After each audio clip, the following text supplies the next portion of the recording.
Right now, the two largest reservoirs in the American West are holding only a fraction of the water they were built to store, while projected inflow into Lake Powell has fallen to roughly 36% of normal. That is not simply another bad season in a dry region. Lake Powell and Lake Mead were designed to smooth out enormous swings between wet years and dry ones, carrying surplus water forward so farms, cities, power plants, and tribal communities would not feel every failed snow season immediately. But the Bureau of Reclamation now describes the broader Colorado River system as holding only about 1/3 of its total capacity, with both giant reservoirs sitting near historic lows. But that is not the most frightening part. The real danger is not only how much water has disappeared, it is how much protection has disappeared with it. These reservoirs are the West's shock absorbers, and every foot the waterline falls removes another layer between a weak mountain snowpack and a real-world shortage downstream.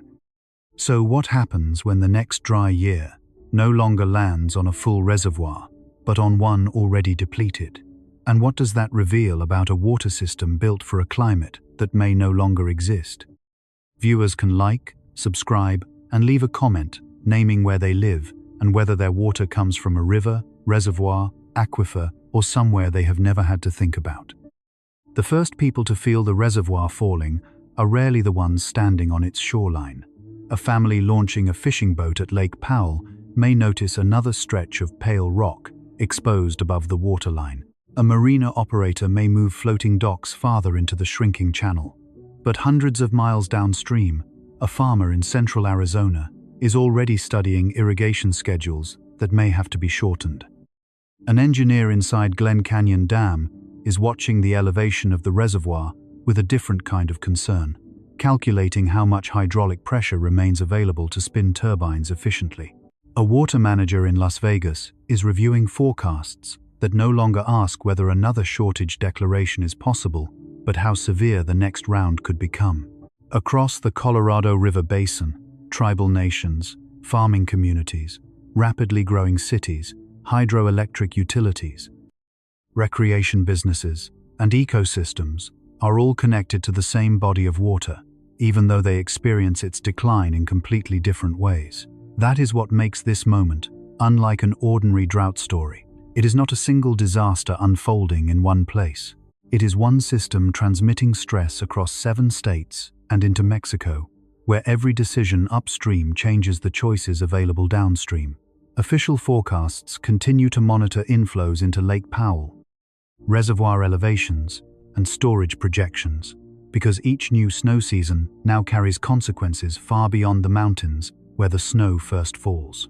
A weaker runoff no longer remains a problem for remote watersheds alone. It travels through the entire network, passing from melting snow into rivers, from rivers into reservoirs, from reservoirs into canals, from canals into farms, neighborhoods, factories, and power grids.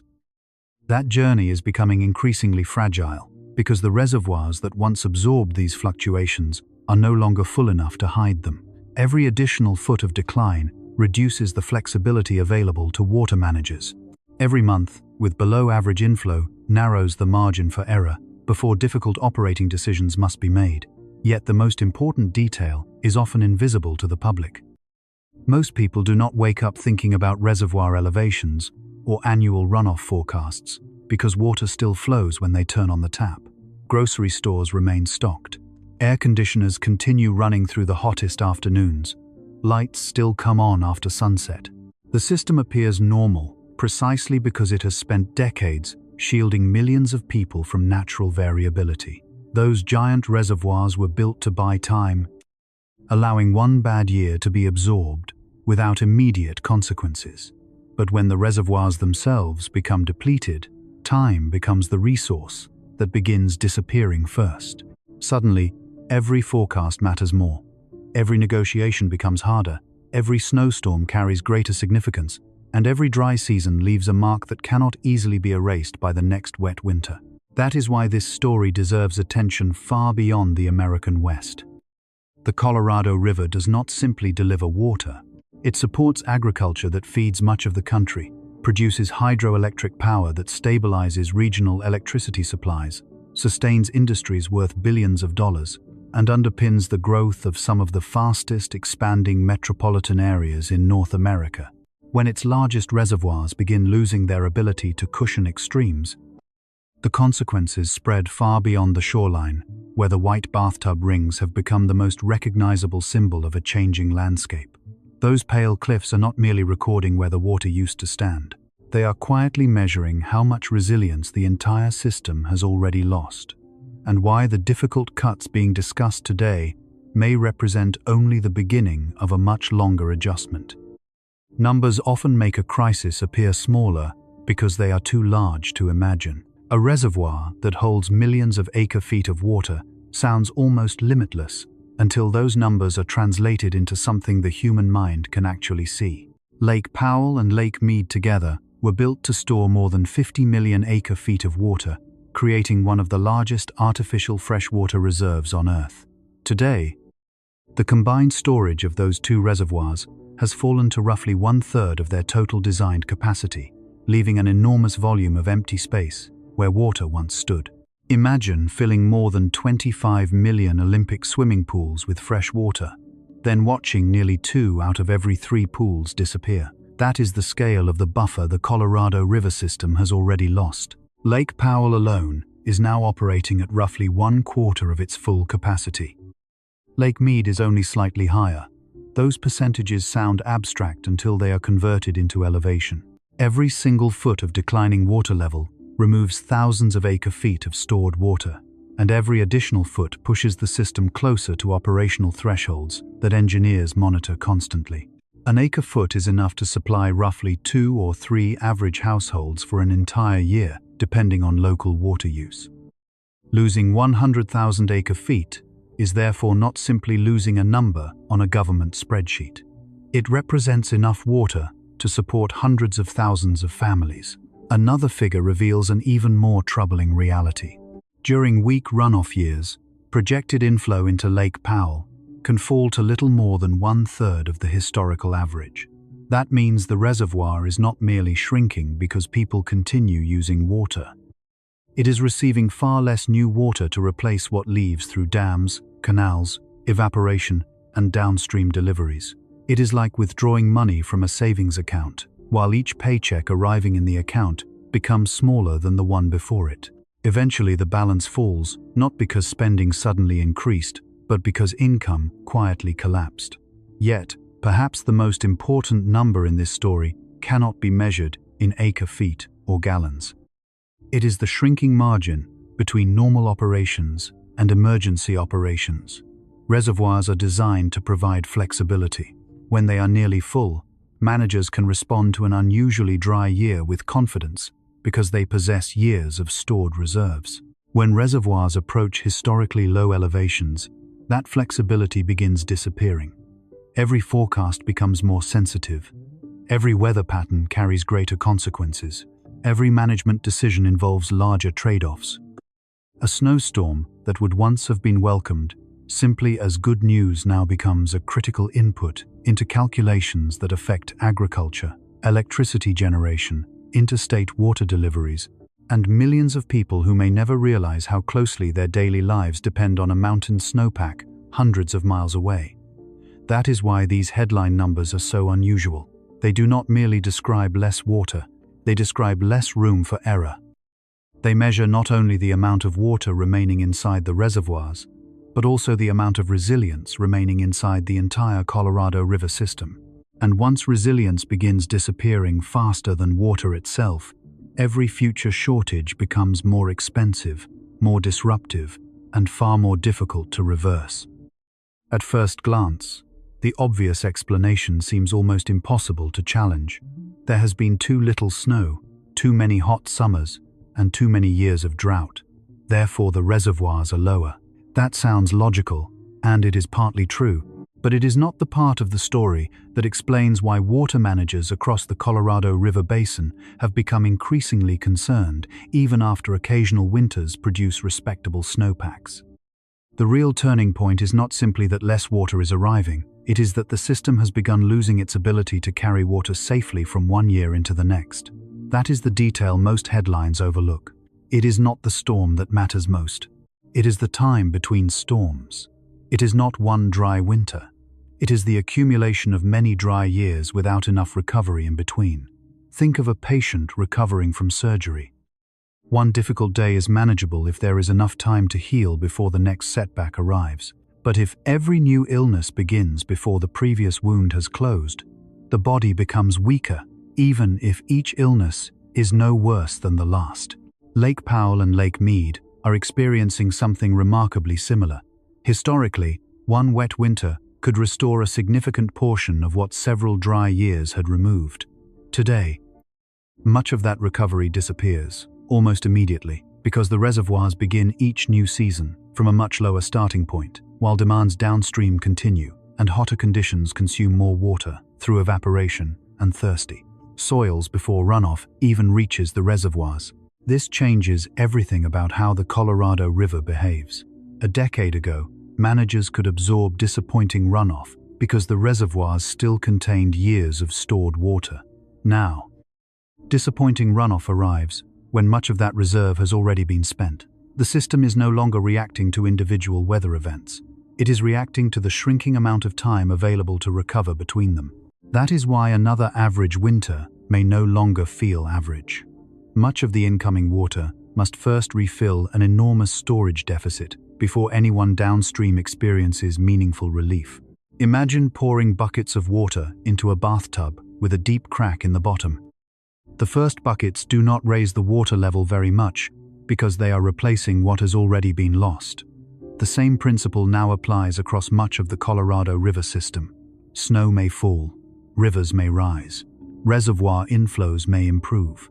Yet the visible recovery remains surprisingly small because years of accumulated deficits have created a hole that must be filled before the buffer can begin protecting communities again. There is another overlooked reality hidden beneath the surface. Most people assume Lake Powell and Lake Mead function as two independent reservoirs. They do not. They behave more like two connected chambers inside the same circulatory system. Decisions made at Glen Canyon Dam influence what eventually reaches Lake Mead. Efforts to preserve storage in one reservoir can reduce flexibility in the other. Water managers are no longer deciding only how much water should be released. They are deciding where the remaining safety margin should be stored and which part of the system can best absorb the next shock. That is an extraordinarily different challenge from managing a temporary drought. It means the reservoirs are no longer simply storing water. They are storing time, options, and resilience. Every foot of elevation that disappears removes a little more of all three. This is why the most dangerous trend is not measured by rainfall totals or snowpack percentages alone. It is measured by the shrinking interval between recovery and the next shortage. When a system loses its recovery time, even ordinary dry years begin producing extraordinary consequences. That is the hidden mechanism beneath the falling waterline, and it explains why the difficult cuts now being discussed are not merely responses to today's conditions. They are signs that the reservoirs are gradually losing the very function they were originally built to perform. Every major crisis has a mechanism hiding beneath the headlines. Earthquakes are not caused by shaking, but by tectonic plates, releasing years of accumulated stress. Wildfires are not driven by flames alone, but by months of drying vegetation, waiting for a single spark. The Colorado River is no different. The central mechanism behind this story is known as carryover storage, a deceptively simple concept that determines whether an entire region experiences stability or shortage. Carryover storage is the water that remains in a reservoir after 1 year ends, creating a reserve that can be carried safely into the next. It is the reason giant reservoirs were built in the first place. They were never designed merely to hold water. They were designed to hold time. Imagine a family that earns the same salary every month but keeps a substantial savings account. If one paycheck is smaller than expected, daily life continues almost unchanged because savings absorb the shock. The family still pays the mortgage, buys groceries, and keeps the lights on. Now imagine those savings have slowly disappeared after many difficult years.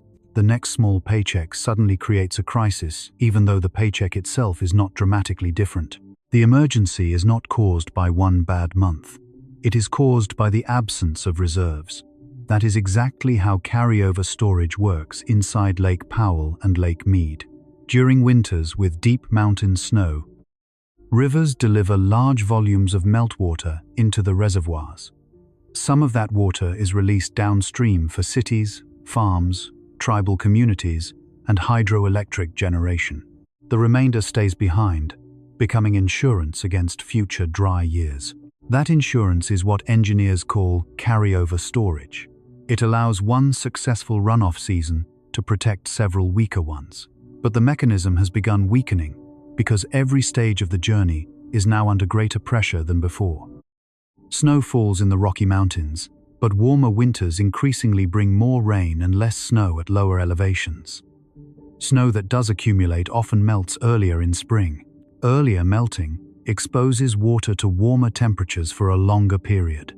Before much of that water even reaches the Colorado River, dry soils left behind by previous hot summers absorb a surprisingly large share, like an enormous sponge that has been sitting empty for years. Trees stressed by drought draw additional moisture from the ground. Higher air temperatures increase evaporation from streams, wetlands, and reservoirs. By the time the remaining runoff finally enters Lake Powell, the original snowpack has already lost a significant portion of its water through processes that are almost invisible to anyone standing beside the reservoir. This explains why 2 winters with similar snowfall can produce very different amounts of usable water. It also explains why recovery has become increasingly difficult. The system is no longer losing water at only one point. It is losing water throughout the entire journey, from mountain peak to household faucet. Now follow that mechanism through the life of a single person. A smaller snowpack produces weaker runoff. Weaker runoff leaves Lake Powell lower than expected at the end of spring. Lower reservoir levels force water managers to reconsider planned releases. Reduced releases mean less water arriving at Lake Mead. Lower storage at Lake Mead increases the likelihood of mandatory reductions for downstream users. An irrigation district receives less allocation. A farmer plants fewer acres because there is not enough water to support the entire field. Seasonal workers are hired for shorter periods. Harvest volumes decline. Local trucking companies transport fewer crops. Food processors receive smaller deliveries. Grocery prices feel another layer of pressure that most consumers never connect to a mountain snowfield hundreds of miles away. The same mechanism continues into the electrical system. Water stored high behind Glen Canyon Dam possesses gravitational potential energy. As it flows downward through turbines, that stored elevation becomes electricity.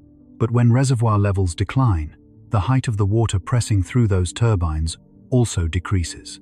Engineers refer to this as hydraulic head. Less hydraulic head means the turbines produce electricity less efficiently, and if water levels approach minimum power pool, generation can become severely restricted or even stop altogether. The issue is therefore not only how much water remains inside the reservoir, but whether that water sits high enough to perform the work the dam was built to do. This is why the phrase shock absorber is so accurate. A shock absorber does not prevent every bump in the road. It spreads the impact over time, so passengers barely notice it. Carryover storage performs exactly the same function. It transforms violent swings in annual runoff into manageable changes for society. Remove enough carryover storage, and the same weather produces much larger consequences. A moderately dry winter that once passed almost unnoticed can suddenly trigger negotiations over water deliveries, emergency conservation measures, electricity planning, agricultural reductions, and interstate disputes. In other words, the climate event itself may not have become dramatically larger. The system absorbing that event has become dramatically weaker. That distinction matters because it changes how the future should be understood. Many people wait for one extraordinary storm to refill the reservoirs and solve the crisis. Carryover storage explains why reality is more complicated. One wet winter can improve conditions, but if the reservoirs begin the season deeply depleted, much of that new water simply rebuilds lost reserves before it creates additional security. The system first repairs yesterday's damage before it can protect tomorrow. That is why officials increasingly speak not about surviving the next season, but about rebuilding resilience over many years. The challenge facing the Colorado River is no longer just generating enough runoff for this year. It is restoring enough carryover storage that the next dry year becomes an inconvenience instead of the beginning of another round of painful cuts. Until that hidden mechanism begins recovering, every encouraging snow season will arrive, carrying an expectation far greater than any single winter can realistically fulfill. The most dangerous mistake is to believe that what is happening to the Colorado River has no precedent. It does. History does not repeat itself in exactly the same way, but it often leaves behind patterns that become visible only after enough years have passed. To understand why today's shrinking reservoirs matter so much, it is necessary to go back more than a century, long before the white bathtub rings appeared on the canyon walls. The Colorado River Compact of the early 20th century was negotiated during one of the wettest periods in the historical record. At the time, scientists had only limited stream flow observations, and the river appeared capable of supplying more water than it actually delivers during a typical century. States divided rights based on those unusually generous flows, believing they were allocating a resource that would remain relatively stable. Modern tree ring studies later extended the river's history back hundreds of years and revealed something unexpected. The decades used to shape the original agreements were wetter than many periods that had come before them. In other words, the legal system governing the Colorado River was built during an unusually favorable chapter of the river's natural history. That did not immediately create a crisis because the giant reservoirs built during the middle of the 20th century provided an extraordinary cushion. Lake Powell and Lake Mead could store multiple years of runoff, masking the difference between what nature supplied and what society expected. For decades, the system appeared remarkably successful. Wet years filled the reservoirs. Dry years drew them down. The balance seemed to work exactly as engineers intended. Then a different kind of drought arrived. Beginning in the early years of the 21st century, the Colorado River Basin entered one of the longest and most severe dry periods in the instrumental record.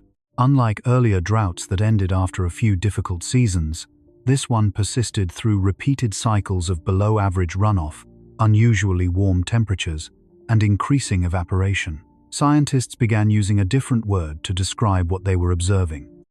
Rather than speaking only about drought, many researchers referred to aridification, a long-term shift toward a hotter and generally drier climate, in which higher temperatures reduce the amount of water, ultimately reaching rivers, even when precipitation does not decline dramatically. That distinction proved crucial.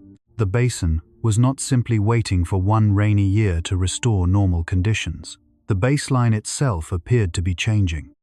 The reservoirs responded exactly as engineers feared, but hoped never to witness. Year after year, they absorbed deficits that exceeded the gains from wetter seasons.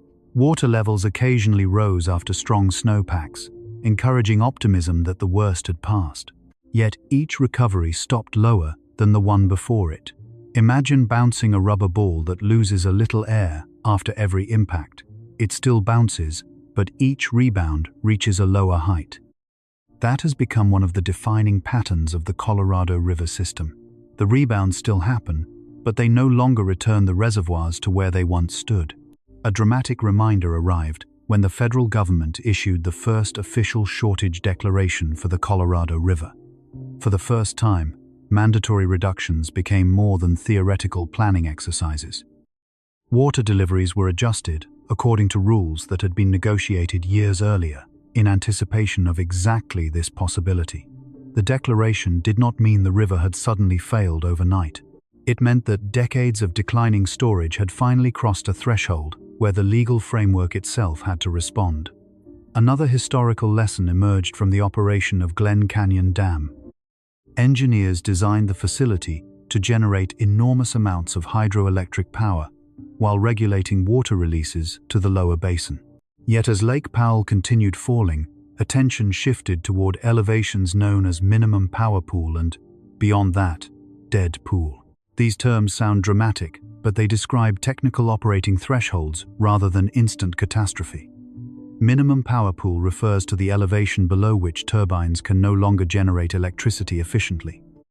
Dead pool refers to an even lower level, where water can no longer flow through the dam under normal operations. The important historical point is not that these thresholds have been crossed, but that discussions once confined to engineering manuals became central topics in national water policy. That alone demonstrates how much conditions have changed. Previous generations rarely imagined that managers would seriously debate how close the reservoirs might come to these limits. Another revealing comparison comes from wet winters that briefly interrupted the long decline. Exceptional snow seasons produced noticeable increases in reservoir levels, leading some observers to conclude that the crisis had ended. Yet subsequent dry years quickly erased much of those gains. This repeated pattern taught water managers an uncomfortable lesson. A single excellent runoff season cannot compensate for many consecutive years of structural deficits if overall demand, evaporation, and warming temperatures continue placing pressure on the system. Recovery has become slower than depletion. That imbalance is perhaps the clearest historical signal of all. It shows that the challenge facing the Colorado River is no longer measured by isolated weather events, but by the cumulative interaction between climate, infrastructure, and long-standing water allocations. History also offers one final warning. Civilizations throughout arid regions have often adapted successfully to drought when shortages remained temporary. They struggled far more when they assumed temporary conditions would automatically return to previous norms.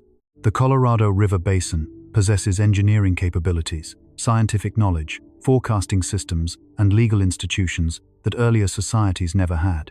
Those strengths provide reasons for cautious confidence. Yet history suggests that resilience depends not only on technology, but also on recognizing when the underlying environment has changed. The reservoirs, now standing far below their historical highs, are not simply recording years of insufficient snowfall. They are documenting the gradual collision between 20th century expectations and 21st century realities. That is why the present moment should not be viewed as an isolated emergency waiting for one exceptionally wet winter to solve it. It should be understood as the latest chapter in a much longer story, one that began with optimistic assumptions about an abundant river, continued through decades of remarkable engineering success, and has now entered a period where the very systems created to protect the American West are being tested by conditions they were never originally designed to endure. A water system rarely breaks at its largest structure first. It breaks at a smaller component that was designed under the assumption that the larger structure would always remain within a familiar operating range. In the Colorado River Basin, those vulnerable components are scattered across thousands of miles. A turbine that needs a certain depth of water above it, an intake pipe fixed into a canyon wall, a pumping plant that must lift water uphill, a canal carrying a precisely scheduled delivery, a farm contract with lower legal priority, a shallow community well, or a household storage tank at the end of an unfinished pipeline. None of these components appears as dramatic as Hoover Dam or Glen Canyon Dam, yet one of them may determine who experiences the shortage first.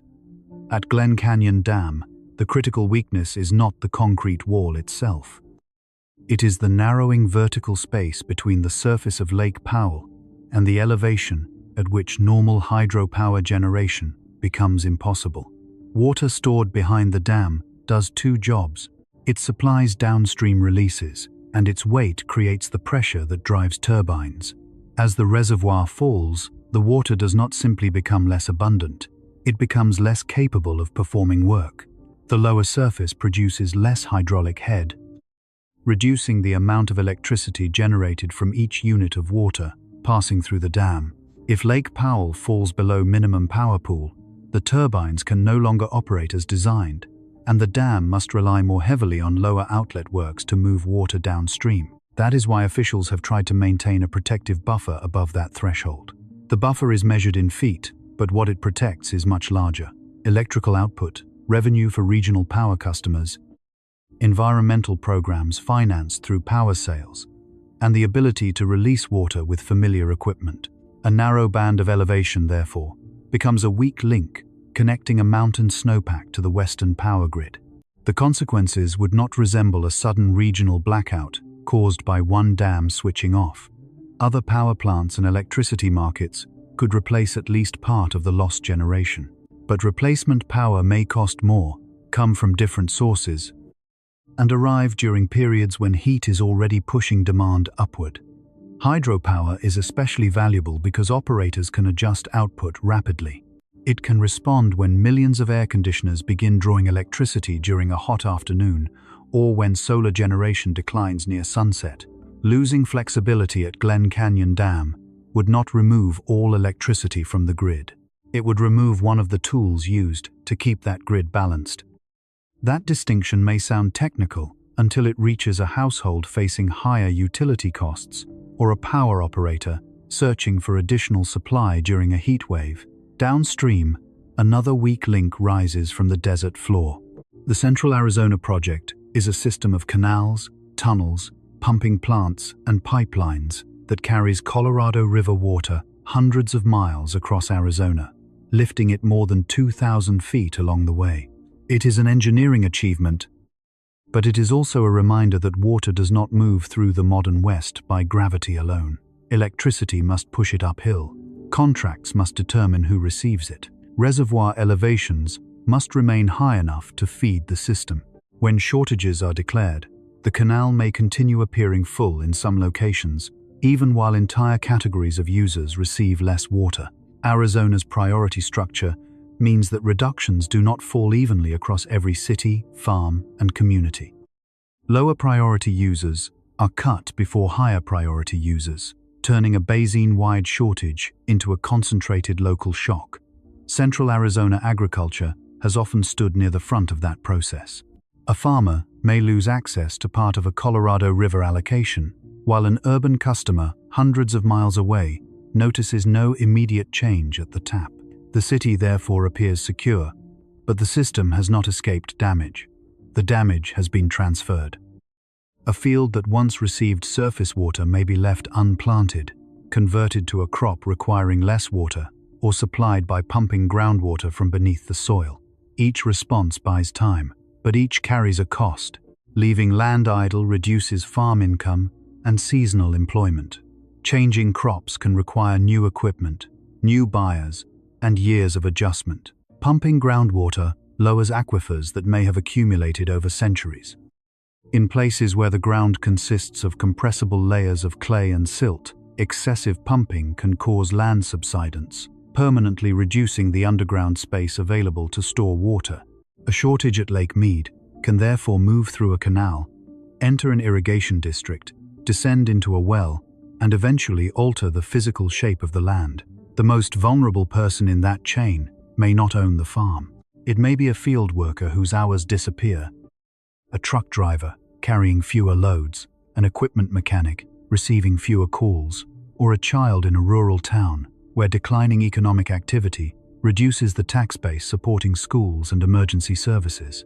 This is why the headline number describing reservoir storage never captures the full threat. The first cuts are often absorbed by people with the least capacity to absorb them. The same inequality appears across tribal lands. Tribal nations in the Colorado River Basin hold significant water rights, including rights that may be senior under federal law. But a legal right to water is not the same as a pipe delivering water to a home. Some communities still lack the treatment plants, pumping stations, storage tanks, and distribution networks required to use the water to which they are entitled. On parts of the Navajo Nation, families have continued hauling drinking water over long distances because indoor plumbing and reliable delivery infrastructure remain incomplete. For them, the weakness is not necessarily the amount recognized in a settlement or decree. It is the missing mile of pipeline, the unfinished treatment plant, the failed pump, or the household tank that must be refilled before it runs dry. This creates one of the deepest contradictions in Western water management. Some of the communities with the strongest historical and legal claims to the river may experience the least reliable physical access to it. When basin managers discuss reductions, conservation, or new operating rules, those communities are not entering the negotiation from the same starting point as a major metropolitan water agency with reservoirs, financing capacity, recycling plants, and multiple backup supplies. A large city can spend billions to build deeper intakes, expand wastewater reuse, pay users to remove lawns, and purchase temporary conservation from other sectors.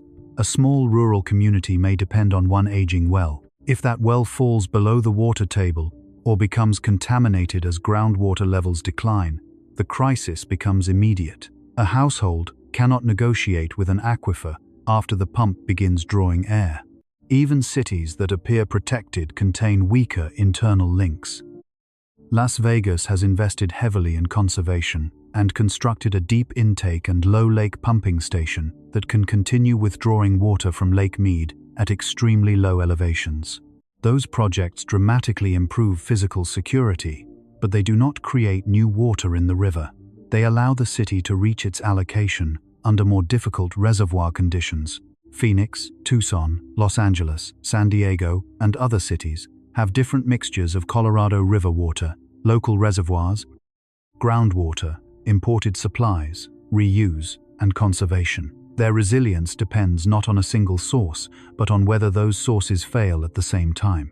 A city may compensate for reduced river deliveries by pumping more groundwater, but that solution becomes weaker if the aquifer is already declining. It may purchase water from agriculture, but that transfers economic consequences to farming communities. It may impose restrictions, but conservation becomes harder after decades of successful efficiency have already removed the easiest waste. The system behaves like a building where each emergency exit leads into another room that is also filling with smoke. There is still movement available, but fewer destinations remain truly safe. Environmental systems have their own weak links. River habitats below dams depend not only on the annual volume of water released, but on its timing, temperature, sediment content, and daily fluctuation. Native fish may require particular conditions for spawning. Wetlands and riparian vegetation depend on water reaching certain elevations or floodplain areas. Managers can attempt to create controlled flows, protect temperature conditions, and balance ecological needs with human deliveries, but their range of choices contracts as storage falls. A reservoir with a deep reserve allows operators to shape releases. A depleted reservoir increasingly forces them to react. That is the central vulnerability, connecting every community in the basin. Low storage reduces choice before it eliminates water. The danger arrives first as rigidity. Managers lose the ability to move releases between months. Power operators lose generating flexibility. Farmers lose planting options. Tribal communities remain unable to develop supplies already recognized on paper. Cities depend more heavily on backup sources. Ecosystems receive whatever operating space remains. Then one weak runoff year arrives, and all those narrowed options are tested simultaneously. The crisis is therefore larger than the percentage printed beside Lake Powell or Lake Mead. Those percentages describe the visible water. They do not measure the pumps that must reach it, the turbines that must work beneath it, the canals that must carry it, the contracts that decide its order, or the households that may never receive it. The true risk lies in the distance between a water right and a working faucet, between stored water and usable electricity, between a shortage declaration and the person whose income disappears first. The giant reservoirs may be the most visible parts of the Colorado River system, but the future of that system will be decided by its smallest links. And as the shock absorber shrinks, those links are being asked to carry stresses they were never built to hold. The decline of Lake Powell and Lake Mead is often described as a water problem, but that description is too narrow. It is also a governance problem, an infrastructure problem, an economic problem, and a test of whether institutions built around 20th century conditions can adapt quickly enough to a different physical reality. The Colorado River system was designed to transform variability into stability. Snow accumulated in the mountains, reservoirs captured the runoff, dams regulated releases, canals distributed water, contracts assigned priority, and cities and farms planned their futures around the assumption that the entire structure would continue absorbing uncertainty. For most of the modern era, that assumption worked well enough to become invisible. Growth proceeded as though storage were permanent, hydropower dependable, agricultural deliveries predictable, and future shortages manageable through another round of negotiation. The system became so effective at hiding climatic risk that much of the region began treating reliability as a natural condition rather than an engineered achievement. Now that achievement is weakening, and the consequences reveal a larger pattern appearing across climate-exposed infrastructure around the world. The problem is not merely that extreme events are becoming more damaging, it is that the baseline between those events is becoming less forgiving. A reservoir does not need to reach an absolute minimum before society becomes less secure.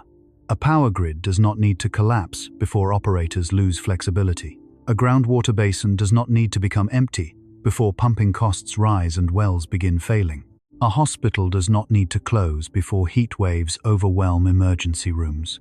Systems become fragile long before they become visibly broken, because resilience depends on spare capacity, backup options, and time to recover. That is what the shrinking reservoirs represent. They are a physical measurement of disappearing spare capacity. In the past, managers could use stored water to delay conflict. A dry year could be covered by reserves, while states negotiated, farmers adjusted, and cities conserved.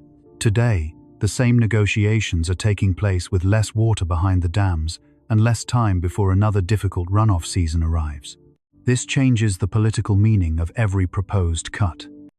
A temporary reduction can be accepted as an emergency measure if participants believe normal conditions will return. A permanent reduction forces communities to reconsider land values, development plans, crop choices, legal rights, and long-term economic identity. The disagreement is therefore not only about how to divide a shortage, it is about whether the shortage should still be treated as temporary. That question separates the old baseline from the new one. Under the old baseline, drought was an interruption. Under the emerging baseline, lower average runoff, hotter temperatures, drier soils, and reduced storage may define the operating environment itself. The river can still produce wet years, reservoirs can still rise, snowpack can still exceed expectations. But a new baseline does not mean every year becomes dry. It means the system can no longer assume that wet years will reliably erase the damage created by dry ones. The average begins shifting. Recovery becomes incomplete, and the range of possible outcomes widens. That is difficult for institutions because laws and contracts prefer fixed numbers. Climate systems do not. A legal agreement may assign a specific volume of water, but the atmosphere does not recognize that number. A city may approve growth based on historical supply, but snowmelt does not respond to zoning plans. A farmer may own a senior right, but a right cannot force water through a river that carries less of it. This collision between fixed promises and variable supply is becoming the central tension of Western water politics. The largest disputes concern who should reduce use, how reductions should be measured, and whether cuts should follow legal priority, recent consumption, population, economic value, or some combination of all four. Upper basin states argue that much of their use is naturally limited by snowpack and river flow because they sit closer to the source and cannot always withdraw their full legal allocations. Lower basin states rely more heavily on releases from the large reservoirs and have historically used greater volumes through massive canal systems and agricultural districts. Each side, therefore, sees fairness differently. One side may define fairness as protecting compact rights. Another may define it as reducing the largest existing uses. A third may argue that climate change has made the original arithmetic impossible and that every participant must accept a new formula. These are not abstract legal disagreements. They determine which farms remain productive, which cities pay for replacement supplies, which tribal settlements receive infrastructure, which ecosystems retain minimum flows, and which taxpayers finance the transition. The reservoirs once softened these disputes by storing enough water to postpone final decisions. As storage declines, postponement becomes more dangerous. Delay itself begins consuming the remaining buffer. That is why short-term conservation agreements can be both necessary and insufficient. Paying users to reduce consumption can slow reservoir decline. Temporary agricultural fallowing can keep water in storage. Urban conservation can reduce demand. Operational adjustments can move water between reservoirs to protect critical elevations. All of these actions buy time, and time is valuable. But purchasing time is not the same as resolving the structural imbalance. If emergency funding ends, participants may return to previous levels of use. If one wet winter raises reservoir levels, political urgency may fade. If conservation depends on voluntary payments, the system remains vulnerable when budgets tighten. A durable solution requires rules that continue functioning when conditions become worse than expected and when no participant believes the outcome is generous. That is the true test of adaptation. A successful agreement cannot depend only on cooperation during a crisis. It must determine how pain will be distributed before the next crisis arrives. The challenge is made harder by the fact that the Colorado River supports multiple systems at once. Water released from a reservoir may generate electricity, satisfy a legal delivery, support endangered species, maintain recreation, supply a city, irrigate farmland, and preserve water quality downstream. Reducing one use can create consequences in another sector. Holding additional water in Lake Powell may protect hydropower and dam operations, but it can reduce the amount reaching Lake Mead. Releasing more water to support the lower basin may weaken the protective elevation at Glen Canyon Dam. Conserving agricultural water may stabilize reservoirs, but it can reduce rural employment and food production. Expanding groundwater pumping may protect surface deliveries temporarily, but it can deepen long-term aquifer decline. Building new pipelines may improve access for one community, while increasing demand on an already stressed source.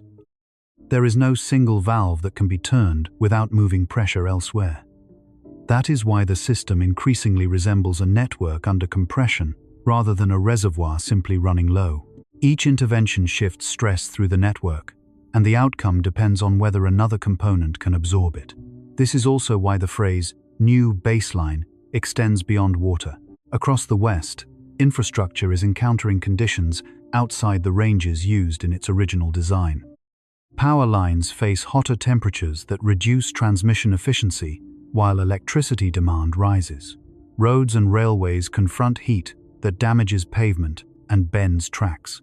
Forests experience longer fire seasons, increasing the risk to watersheds that supply reservoirs. Intense rainfall can strike burned landscapes, sending sediment and debris into rivers and treatment facilities. Cities may conserve water successfully while simultaneously needing more electricity for cooling. Agricultural regions may face reduced irrigation at the same time that extreme heat raises crop water demand. These pressures do not arrive independently. They reinforce one another. A wildfire can damage a watershed. A damaged watershed can reduce water quality. Poor water quality can increase treatment costs. Higher treatment costs can strain local budgets, and strained budgets can delay infrastructure repairs.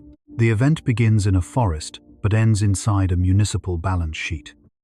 The Colorado River crisis offers a clear view of that interconnected future because the reservoirs sit at the center of so many essential functions. Their decline shows how climate stress becomes systemic risk. It moves from atmosphere to snowpack, from snowpack to river flow, from river flow to storage, from storage to electricity and agriculture, and from those sectors into household costs and political conflict. The system does not fail all at once. It becomes more expensive, less flexible, and more unequal. Wealthier cities build deeper intakes, expand recycling, and secure alternative supplies. Smaller communities depend on aging wells and limited tax bases. Large agricultural operations may invest in efficiency or shift production.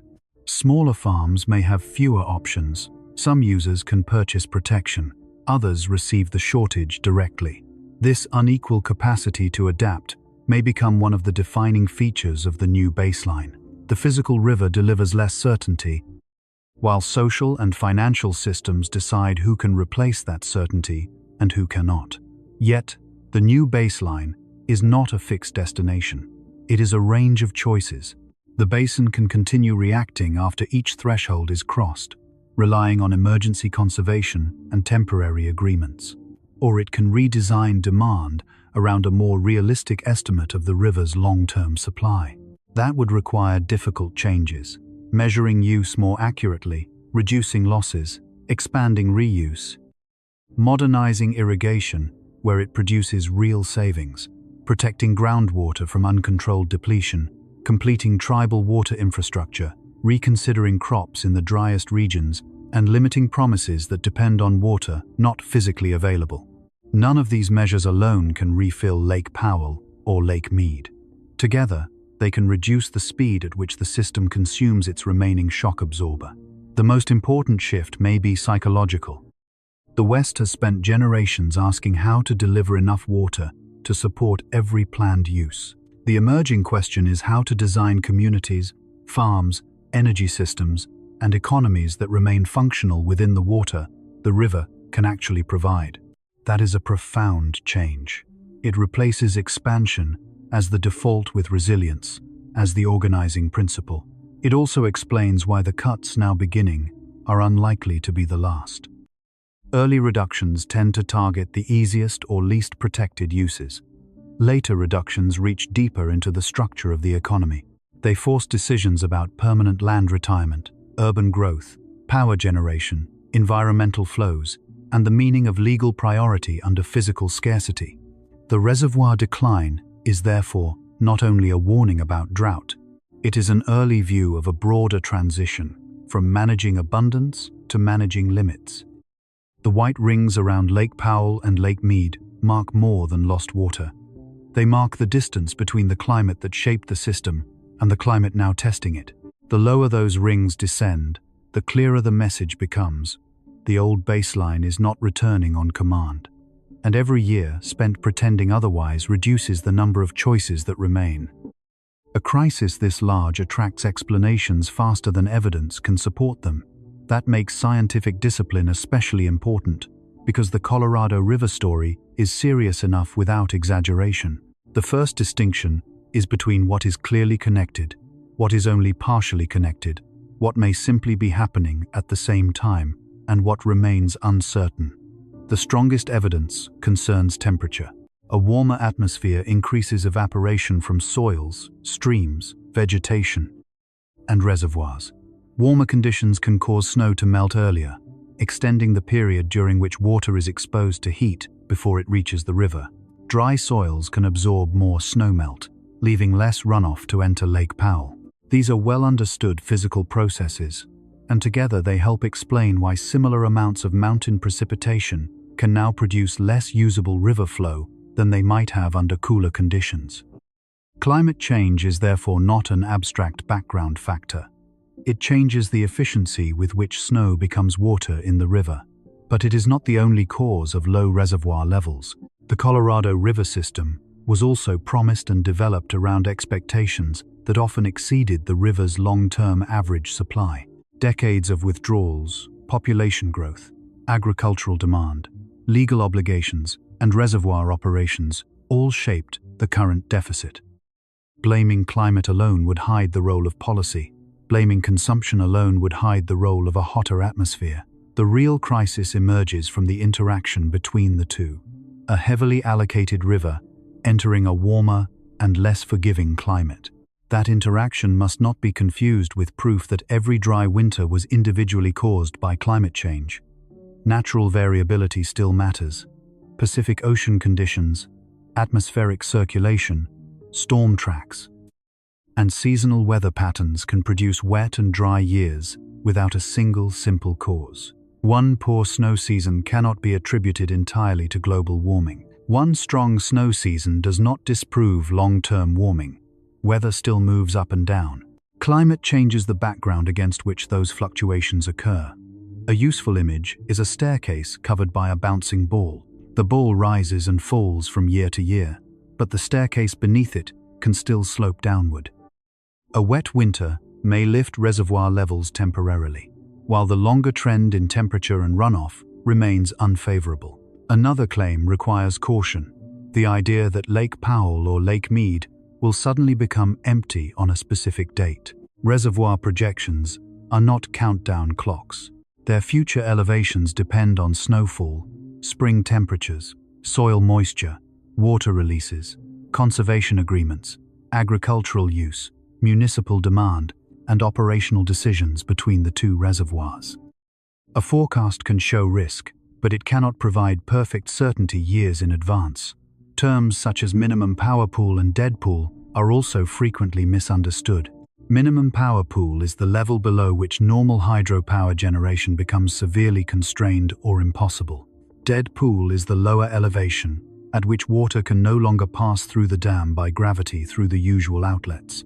Neither threshold means every community in the basin loses all water immediately. Cities and irrigation districts have different intakes, contracts, storage systems, wells, and backup supplies. The consequences would be severe, but they would unfold unevenly rather than as one instant regional shutdown. It is equally misleading to suggest that all Western cities are using water recklessly, while agriculture alone behaves responsibly, or the reverse. Urban areas have reduced per capita use in many places through conservation, landscaping changes, leak reduction, and reuse. Agriculture remains the largest category of consumptive use in the basin, but it also produces food, supports rural economies, and operates under legal systems created long before current cities expanded. Some agricultural water is lost through inefficient delivery, while some so-called losses return to rivers or aquifers and are used again downstream. Efficiency improvements can save water, but only when those savings are carefully measured and not immediately converted into expanded acreage or increased consumption. The same complexity applies to household conservation. Removing ornamental grass and fixing leaks can reduce demand, especially across millions of homes. But shorter showers alone cannot solve a basin-wide structural imbalance. Individual behavior matters, yet the largest decisions concern crop patterns, reservoir rules, legal allocations, infrastructure, and long-term development. Another popular claim is that one new pipeline, desalination plant, or weather modification program can rescue the river. Each may contribute in limited circumstances, but none creates a simple replacement for the storage disappearing from Lake Powell and Lake Mead. Desalination requires enormous energy, capital, and disposal systems for concentrated brine. Pipelines move water from somewhere else, often creating a new environmental or political conflict at the source. Cloud seeding may modestly increase snowfall under suitable conditions, but it cannot manufacture storms in a dry atmosphere or rebuild tens of millions of acre-feet of lost storage by itself. Technology can improve resilience. It cannot repeal the basin's water balance. There is also not enough evidence to claim that the reservoirs are declining because of one city, one state, one crop, or one political party. The system was built over generations, and its vulnerabilities accumulated across administrations, industries, and communities. Simplifying the crisis into a single villain may feel satisfying, but it prevents serious adaptation. The most defensible conclusion is less dramatic and more disturbing. The basin has created more claims on dependable water than a hotter river can consistently satisfy, and its reservoirs have been covering that gap. The danger is not a secret switch that will suddenly turn the West dry. It is the steady loss of the buffer that allows governments to delay hard choices. That is the risk supported by the evidence. Each foot of declining storage reduces flexibility. Each year of postponed agreement increases the pressure on the next negotiation. Each temporary conservation program that ends without permanent reform returns the system to the same imbalance. Scientists cannot predict the exact storm sequence of the coming years. They cannot identify the precise month when every threshold might be reached. They cannot prove that one drought, one heat wave, or one poor snow season was caused by a single factor. What they can show is that warming makes runoff less efficient, long-term demand remains high, storage is depleted, and lower storage magnifies the consequences of future dry years. That is enough to justify urgency, without resorting to panic. The most credible warning is not that disaster is guaranteed tomorrow. It is that the margin protecting millions of people is becoming thinner, while the decisions required to rebuild that margin remain unfinished. The truth is therefore neither comforting nor apocalyptic. The reservoirs are not about to vanish overnight, but neither are they likely to recover through hope, one wet winter, or a temporary round of cuts. The real danger is slower and more structural, a system continuing to function while quietly losing the capacity that once made failure unlikely. The white ring around the canyon walls will remain long after the next storm passes. From a distance, it looks like a stain left by retreating water. Up close, it is something more unsettling, a record of how much protection the system once possessed, how much time it once stored, and how far that margin has already fallen. Lake Powell and Lake Mead were built to turn a volatile river into a dependable one. They were designed to hold back abundance during wet years and release security during dry years. For generations, that arrangement allowed cities to grow, farms to expand, turbines to spin, and communities to live, as though the river's uncertainty had been permanently solved. But the river was never made predictable. Its variability was only hidden inside concrete walls and deep reservoirs. Now the waterline is exposing the truth. The crisis is not simply that two giant lakes contain less water than before. It is that the West is losing the mechanism that once kept every bad year from becoming an immediate social and economic shock. The shock absorber is thinning. The distance between a weak snowpack and a difficult cut is becoming shorter. The distance between a dry spring and a stressed power system is becoming shorter. The distance between a reservoir forecast and a farm worker losing income is becoming shorter. That compression of time may be the most important change of all. It means the region has fewer seasons to negotiate, fewer years to rebuild storage, and fewer opportunities to pretend that temporary measures will be enough. The cuts that are beginning now may appear technical, limited, or distant from daily life. They may first arrive as reduced irrigation deliveries, conservation payments, altered dam releases, or new rules written in language most people never read.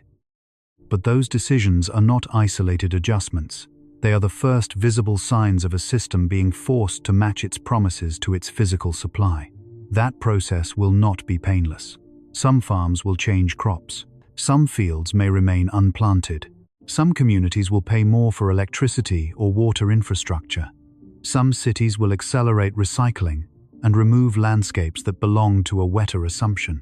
Some tribal nations will continue fighting not only for legal recognition, but for the pipelines and treatment systems needed to turn rights on paper into water at home. Some ecosystems will depend on narrower operating choices as managers balance human deliveries against river health. None of those outcomes means the West is doomed, but none can be dismissed as a temporary inconvenience either. The future will depend on whether adaptation begins while the system still has options, or only after those options have been consumed. There are reasons for measured confidence. Water use can fall without destroying urban life. Cities across the basin have already shown that conservation, reuse, leak reduction, and more efficient landscaping can support growing populations with less water per person. Agriculture can change through better measurement, improved delivery systems, crop shifts, compensated fallowing, and agreements that protect both food production and rural communities. Groundwater can be managed more carefully.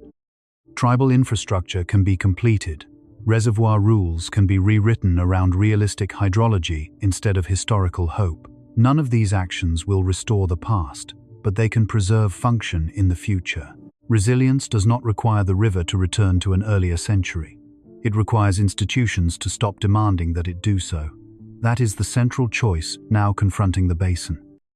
One path continues, treating every dry year as an emergency, and every wet year as permission to delay reform. The other accepts that the baseline has shifted and begins designing water use around the river that exists, rather than the river that law, memory, and ambition expected. The first path consumes the remaining buffer. The second tries to rebuild one, not only in reservoirs, but in policy, infrastructure, and behavior. The difference between those paths may not be visible during one season.